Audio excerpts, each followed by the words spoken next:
from Louisiana, his first firefight, had seen what happened and still came for me. And he reached for me and he was shot, I think, in the forearm.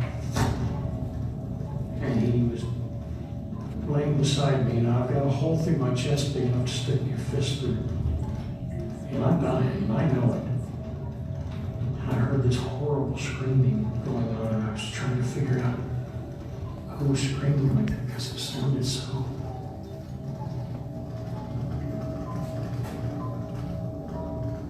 And then I realized it was me.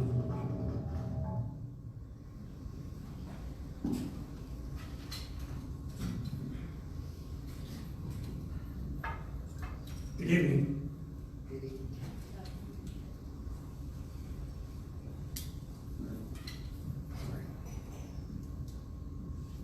I am alive because of the valor of kids that our government thought were absolutely worthless. They changed the rules of the draft to protect the sons of the middle class and the upper class, while sacrificing the lives of the poor and the working class.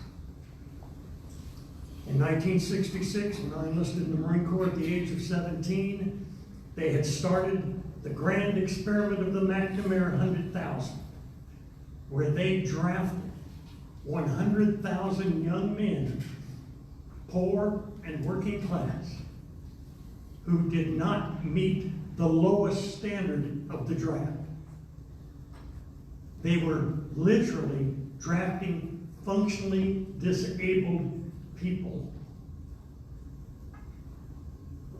They didn't send them to computer school. They didn't send them to astronaut school. They handed them a rifle and they stuck them in the infantry. There was a kid in my boot camp platoon that, despite the knuckle drill that our drill instructors worked on him, could not figure out his left and his right. Our drill instructors took his drill boots and wrote an L and an R on the toes of his boots, so when they gave him a facing command, he could look at his feet and know which way to turn. That is the value that our government placed on the value, on the lives of the young men that I served with.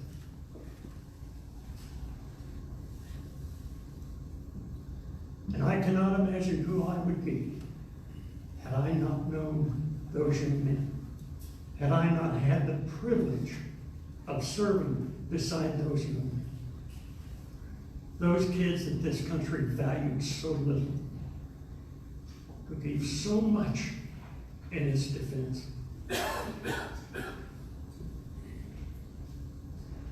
And who saved not only my life, but the lives of my 4 children.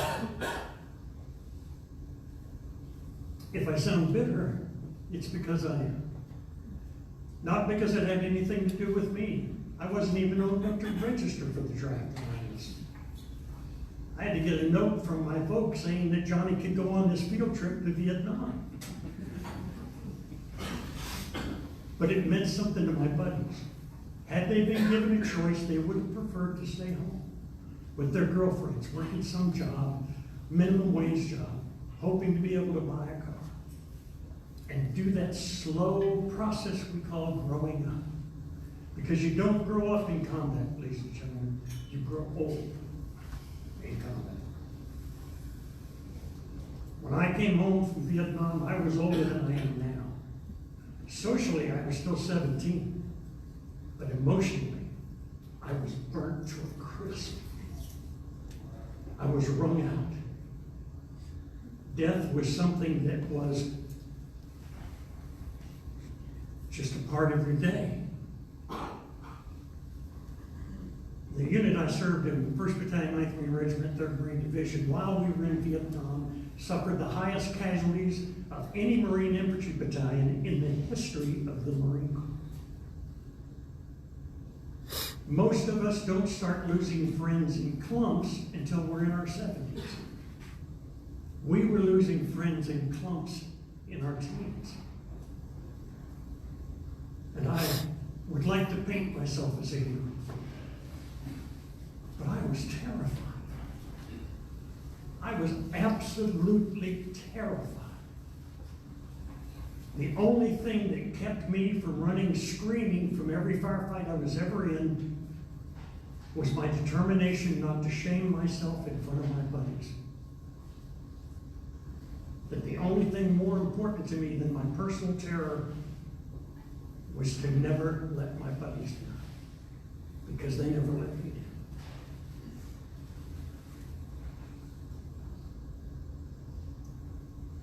I was triaged 3 times after I was shot. On the ground by the senior corpsman of the company, who told the company XO who was holding me in his arms, he'd been my former platoon commander, and was weeping as he saw the remnants of his former platoon be drug in from the ambush. And the corpsman said, "I can't help him, he's been shot through the lungs and the heart. There's nothing I can do for him." And I thought, damn. But okay. It was my reality. And I knew I just needed to stay alive as long as I could to pray for my family. Because I knew it was going to be 1,000,000 times harder on my parents than it would ever be with me. They put me on the Bird, the medevac. Bird had a Navy corpsman on it. He straddled me, looked at me, saw the hole in my chest, looked at the crew chief, and went, and shook his head. And they shoved me into the feet of the port side gunner. And the port side gunner held my hand from just south of the DMZ to Dong Ha. And every time I started to fade, he'd squeeze my hand real hard and pull me back. At Dong Ha, the first doctor that came and looked at me said, I'm lucid. And he said, "What's your religion, Marine?" I said, "Well, I'm a Protestant," as best I could with one lung gone. And he said, "Get a chaplain over here. I can't help this man." And he turned around and walked away. So I accepted my death for the 3rd time. And then a doctor that all I could tell you about him is he had red hair and a bloodstained t-shirt, because there was helicopter after helicopter filled with teenage wreckage coming into Delta Med at Dong Ha. I was lucky because my stretcher was on sawhorses. Lots of my buddies were on the deck. We'd made contact with a reinforced North Vietnamese Army battalion that day. And I looked at him and smiled, because I was raised to always acknowledge people. And he said, "Well, isn't somebody helping this man?" And I thought, why isn't somebody helping this man? And he said, "Marine, I'm going to have to hurt you. That's all I can do for you. When you're shot in the chest, you can't get one. You just have to eat the pain." I thought I was all screamed out. But when he opened my side up and shoved a pipe up into my pleural cavity to drain the blood out of my pleural cavity to take the pressure off my heart, which gave me some more time, I found out I'd been saving the scream, and it was buried right at the bottom of my feet. And it came roaring up my legs and through my gut and out my throat. And I have no idea where I got the air for it. But I screamed horribly. And then God bless the Marine Corps. They took a C-130 aircraft. That's a 4-engine aircraft. It's a large aircraft. The biggest airplane at Dong Ha. And they put Leonard Blair, my grenadier, who was shot in the right side of the chest, and that they couldn't work because they had to choose. Think of what those doctors had to do. They had to look into the eyes of teenage boys that probably were the same age of their kids and say, "I can't do anything for you." Because they had an oath that says, "We will save who we know we can save." The burden, the awesome burden that we place on military medical personnel, that make them have to choose who will live, but more importantly, make a conscious decision on who will die. But they put Leonard and I on this C-130, and they flew us to Alpha Med, flew by with our specialist waiting for us, because they weren't being overrun with casualties. And Lieutenant Commander Dr. Powell, they called the miracle worker, a period of about 7 days, saved my life. One in a chain of valor that saved my life. From my buddies who drugged me out, and as the North Vietnamese pursued us, would drop me and lay on top of me. They knew I was a dead man, but they would cover my body with theirs. And in the midst of my last terror, I pulled Jim Rye. My youngest son is named after Rye Callahan Musgrave. And I said, Jim, don't let them get me alive. Because I didn't want my last moments on this earth with a North Vietnamese soldier pulling my pants down with a knife in his hands. And Jim loved me. We've been together since infantry training. And he put his nose right on the end of mine, and he looked me in the eye, and he said, don't worry, Muskie, they're not going to get you alive. And then I could relax. My last terror was gone, because my brother was going to kill me if he had to. That man is still struggling at this moment. I can't even call him on the phone anymore, because to talk to him,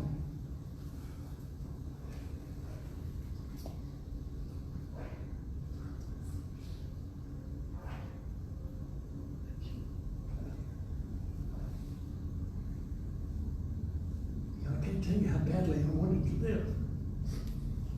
I can remember wanting to be 19 more than I'd ever wanted anything in my life. When I had my 19th birthday, I got really greedy. I wanted to be 20. I come home. I've survived all this, and I'm medically retired from the Marine Corps. And I'm on the streets in 1969. I can't tell you how many times I was accused of being a baby killer. I didn't kill any babies, and I don't know anybody that did. I was held responsible for a war that I thought was idiotic. But worse, the worst thing of all, I was alone. I was alone in a hostile society. I didn't have my buddies to back me up anymore. I didn't have the confidence that I wouldn't be abandoned.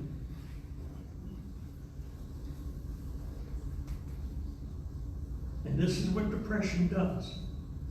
Depression, the thing that makes it so insidious and so deadly, is it seeps into your soul and it changes the definitions of words. It alters your perception to where instead of looking at my survival as a gift, I looked at it as a burden. I wanted to live. I really did. And what people couldn't understand was that my problem wasn't that I wanted to die, because I didn't. It was that I didn't feel like I had the right to live. I was the reason that one of my buddies was dead. And everything started to change. I began coming home at night and chambering around at my 45 and pressing them into my chin and up against my temple. And I would choose the next day by taking the magazine out of the pistol and clearing it at the end of my night, at the end of my nightly struggle. And that would be the declaration that I was going to live for another 24 hours. I had convinced myself. My perceptions were so twisted. I had convinced myself, despite how badly I wanted to live, that there had been some grand mistake made. Either God was distracted at that moment, or it was some cosmic practical joke. But I wasn't supposed to be here. It was up to me to set the scales right. And I convinced myself that it was going to be a positive act. I didn't think of my parents coming into that little trailer I lived in and finding my body with my brain splattered all over the ceiling, and what it would do to them. I thought, this will lessen their burden. when they no longer have to worry about me. I convinced myself that they would understand that I was doing the most important, best thing I could do for myself and for them. That's how twisted, how deadly what we deal with is. I have never fought a more merciless enemy in my life than I fought with myself after I came home, and it was a battle I fought alone. I've been talking about post-traumatic stress since it was called post-Vietnam syndrome, when the first National Veterans Organization to declare this a national priority, along with Agent Orange exposure, was Vietnam Veterans Against the War, who started the first rap groups. The first studies that were done on this issue, they call it PVS because we were the only ones talking about it. The World War II vets would puff up and tell us, it didn't bother us, of course we won our war. We knew better than that, we were their sons. We knew Daddy drank too much. We knew Daddy, you don't touch him when he's asleep. We knew Daddy cried out in his sleep. They called us crybaby vets and said we were just looking for a quick, easy buck from the VA. So I sat out there in this parking lot. I got here at 4:45, I think. And I sat out in the parking lot thinking, I remembered the graduation I was at Friday. I remembered looking into the faces of the young men who had gone through this program, and more importantly, looking at their family members and realizing, my God, this is incredibly important. John, you can't go in there and give them the standard talk. For one thing, I'm preaching to the choir, and I know it. But in case you've never stood on the precipice, in case you've never felt the breath of the beast on the back of your neck, in case you question your own right to live,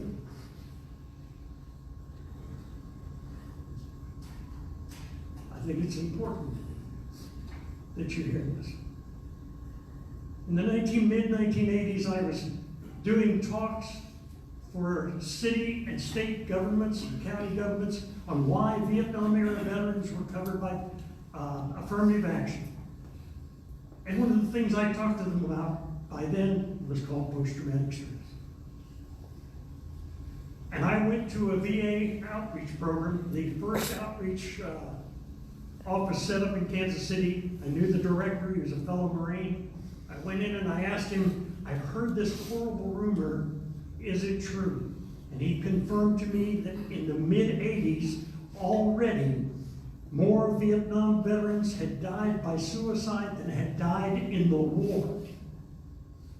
And we lost nearly 60,000 brave young Americans. But by the mid-80s, we'd already lost more than that to suicide. My God. As I looked at those young men and their families, I thought, God, if we only would have had this when we came home. If they put up a wall in Washington, D.C. next to the wall that's already there, and just put the names on it of the men who have committed, and women who have committed suicide since the war ended, they say it would reach the Washington Monument. If only America would have cared enough about us. But when we came home, we were either vilified or ignored. And I want you to understand that none of us succumbed to the hostility within our society. We were trained to handle hostility. We knew how to take it and we knew how to hand it back. It wasn't the hostility that killed us, it was the indifference. We were invisible. Unfortunately, that shroud of invisibility has now been lifted. Veterans have been saving veterans since before that war ended. Individually, one at a time, on the phone, face to face, night after night, asking your buddies, just give me 24 more hours. That's all I'm asking. I'm not asking you to live forever. I'm just asking you to live till tomorrow night. And then we'll take us up again. And keeping buddies alive on 24-hour circuits. We didn't know what else to do, but we knew what they were going through. For those of you who aren't veterans or first responders, I know your heart is with us or you wouldn't be here. And for a lot of you, I know a lot of your dollars are with us, or this program wouldn't be here. But I'm asking for more. We need more than the donations. We need you to be engaged. You're here, you probably have already met that standard, but you know people that aren't. And your job now, from this moment on, if you haven't already undertaken this mission, is to go out and tug on your friends' sleeves and say, do you realize that there are at least 20 veterans a day committing suicide in this country right now? When I was working with the 1st Infantry Division with veterans of Iraq and Afghanistan, the Army was losing a minimum of 1 soldier a day on active duty to suicide. They held a worldwide stand down for everyone except combat troops and people keeping the Army running, where they spent a whole day talking to the troops about suicide prevention. They had me go speak to the Rock Island Command where the old Rock Island Arsenal was. That's how desperate it has become.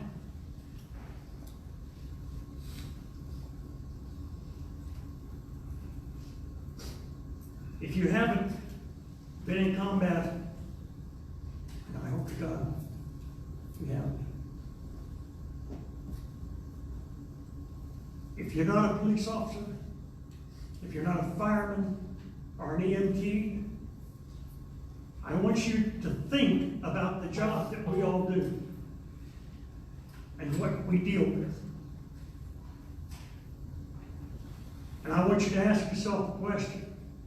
The question isn't, what would I do if I was in that situation? Because you're not equipped to ask that question.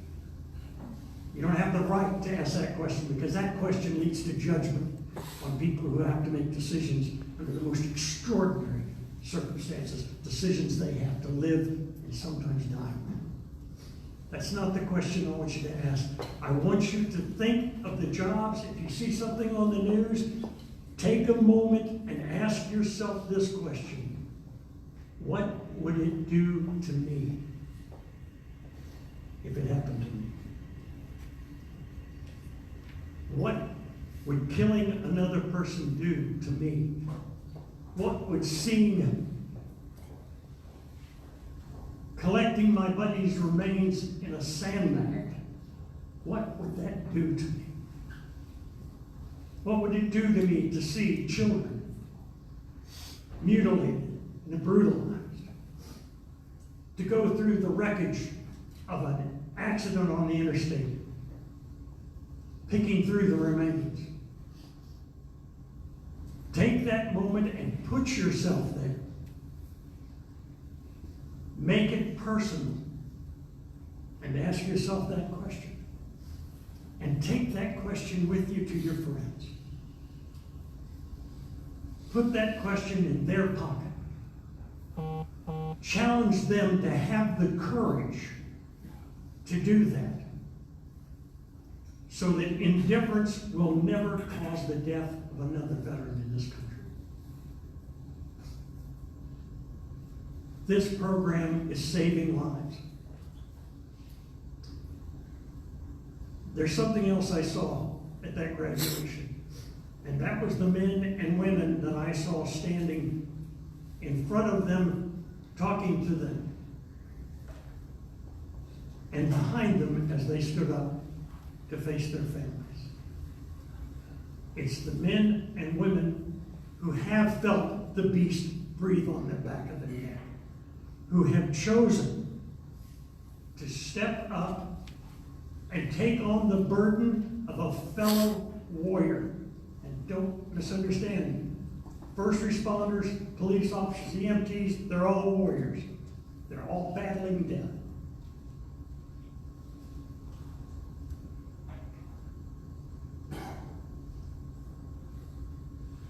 I have gone into counseling sessions where I was scared to death. I have begged men not to die. And I can tell you that you never walk away from a veteran you work with who is dealing with this beast. You never walk away and forget him. You take that person with you on the rest of your journey on this earth.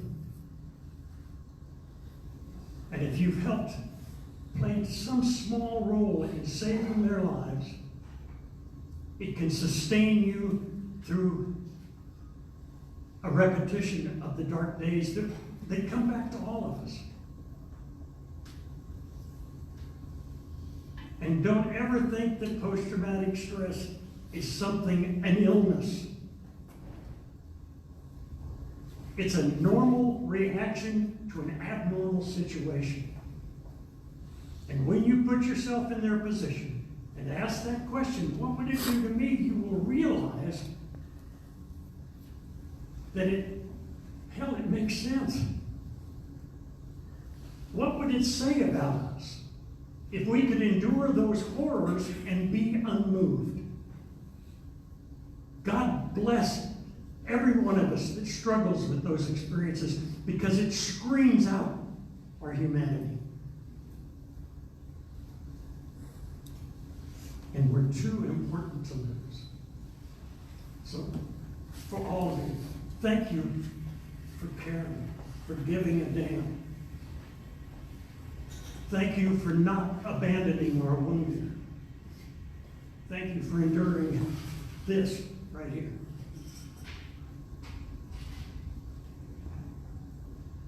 You're a part of something very special with this program. And all of you, every little thing you do for this program, you can look in the mirror at yourself and be proud and know you're helping to save lives, and you're making your neighbors realize through your witness the awesome cost of our freedom. Because this is the price tag for our freedom. And it's one we can continue to pay with our love, with our concern, with our compassion, and with our dollars. God bless you, and thank you very much.